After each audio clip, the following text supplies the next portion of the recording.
Здравствуйте, мои дорогие! Я снова рада видеть вас на своем канале. Ну что, девчоночки, сегодня новый урок, поехали!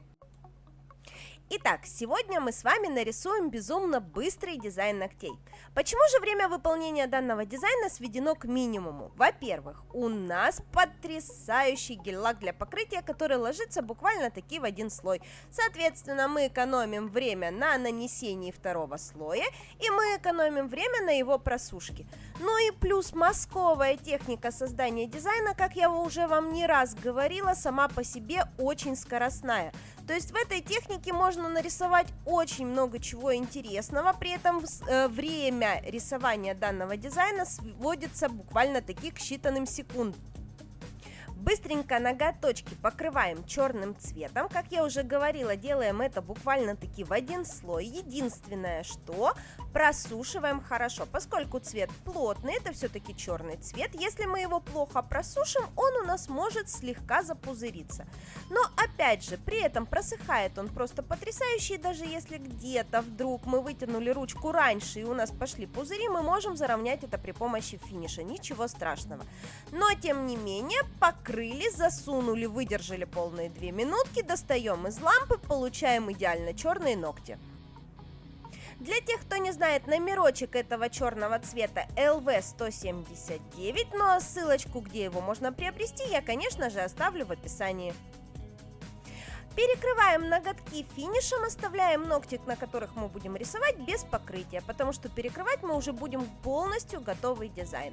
Ну и у нас начинается самое медитативное занятие. Мы при помощи мазковой кисточки, которую опять же можно будет приобрести в том же магазине, где и гель-лак, создаем мазковые цветочки.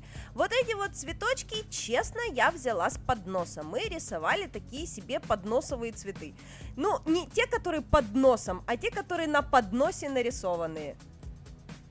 К сожалению, я не знаю, как точно называется вот эта техника росписи. Даже нет, техника росписи называется мазковая. Я не знаю, к какому конкретно виду росписи это относится.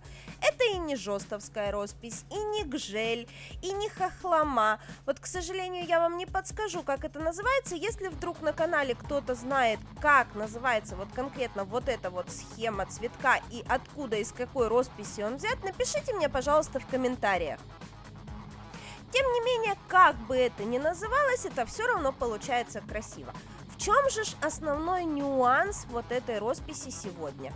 Мы набираем на кисточку 2 цвета. Сначала мы на кисть набираем темный оттенок, потом кончик кисточки макаем в более светлый цвет, и при мазочке у нас сразу же получаются переходы цветов. То есть у нас получается сразу многоцветный мазок, при помощи которого мы создаем именно цветочек. Ну а схему цветочка здесь можно взять уже совершенно любую. Можно рисовать и ромашки, можно рисовать розочки, можно рисовать совершенно любые цветы.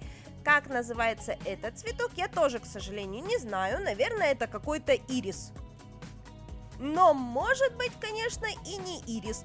Поэтому, если вдруг кто-то придумает название этому цветочку, тоже пишите в комментариях, будет интересно.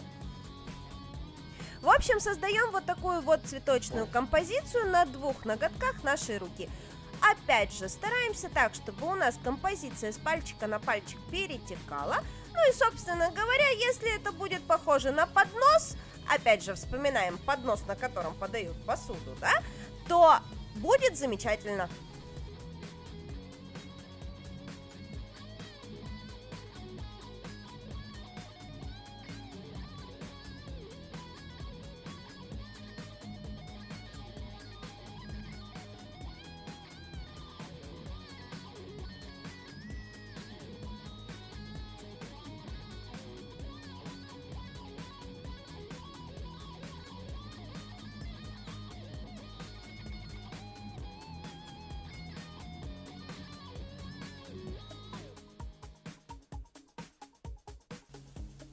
После того, как мы накидали непосредственно цветочные элементы, берем тонкую кисточку и начинаем создавать мелочушки, которые будут наши цветы окружать. Что же это такое? Это, конечно же, всякие разные стебелечки и травиночки.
А для создания листиков опять же берем в руку мазковую кисточку и листики создаем и в синих оттенках, и в зеленых, и добавляем немножечко желтого. В общем, стараемся сделать так, чтобы наша зелень получилась как можно живее.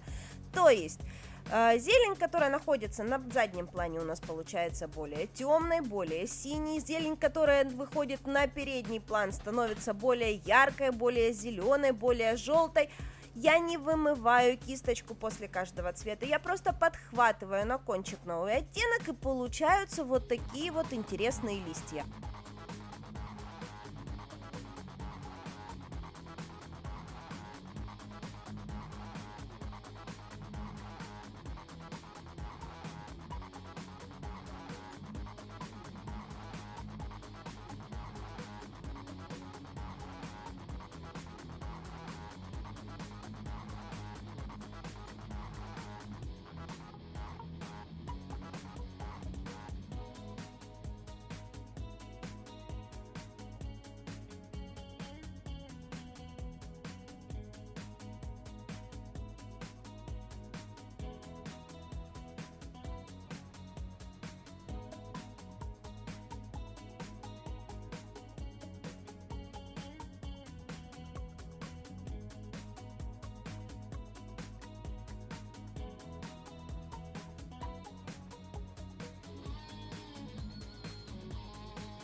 Ну и на этом этапе опять же найдутся люди, которые скажут, что можно было остановиться еще 3 точечки назад.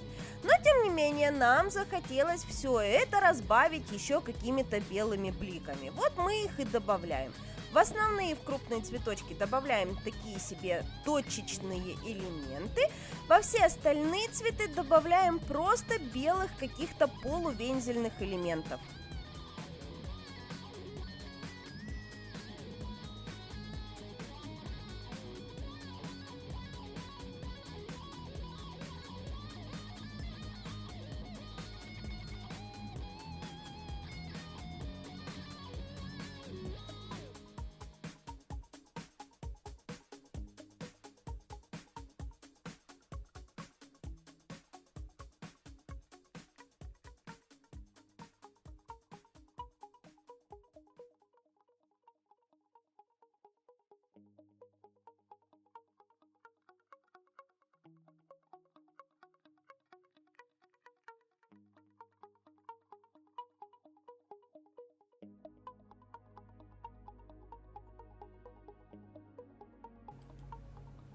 Итак, смотрите, девочки, нарисовать это можно было все без промежуточных просушек. То есть совершенно в один прием до белого цвета можно было нарисовать без просушки. Но поскольку мы боялись смазать, то какая-то часть времени у нас ушла просто на прихватывание этого дизайна. То есть даже то, что мы прихватывали его между слоями буквально-таки по 10 секунд, все равно заняло в общем мере 2 минуты точно. На создание данного дизайна у нас в живом времени ушло 15 минут. Соответственно, если бы мы его не сушили, ушло бы минут 13. То есть, как я и говорила, этот дизайн безумно скоростной. Это из салонных техник, это именно для тех клиентов, которые всегда куда-то спешат и куда-то опаздывают, но тем не менее дизайн хотят. Ну а наши ноготочки на сегодня готовы. Перекрываем дизайн ногтей при помощи матового топа. Мы с клиенткой решили, что так будет смотреться интереснее. Хотя можно было перекрыть и глянцем. Это влияет только на ваши ощущения. Чего вам больше хочется? Более спокойного матового дизайна ногтей или вам хочется все-таки глянца и поярче?